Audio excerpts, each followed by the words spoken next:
যদি 15ই আগস্টকে কেন্দ্র করে কোন নৈরাজ্য সৃষ্টির পায়তারা করা হয়, সারা বাংলাদেশে তাদেরকে প্রতিরোধ করা হবে।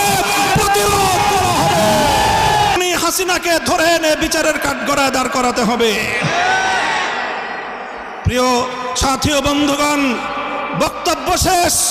ইনশাআল্লাহ বিগত দিনে যেভাবে আমরা রক্ত দিয়েছি পিলখানায়, যেভাবে আমরা রক্ত দিয়েছি শাপলা চত্বরে, যেভাবে আমরা রক্ত দিয়েছি মোদি বিরোধী আন্দোলনে হাটহাজারীতে, যেভাবে রক্ত দিয়েছি আমরা মোদি বিরোধী আন্দোলনে ব্রাহ্মণবাড়িয়ায়, ঠিক আগামী দিনে দেশের স্বাধীনতা রক্ষার জন্য, ইসলামের হেফাজতের জন্য যদি আবার রক্ত দেওয়ার প্রয়োজন হয়, স্বাধীনতার ঝান্ডা নিয়ে রক্ত দেওয়ার জন্য প্রস্তুত থাকবে কারা?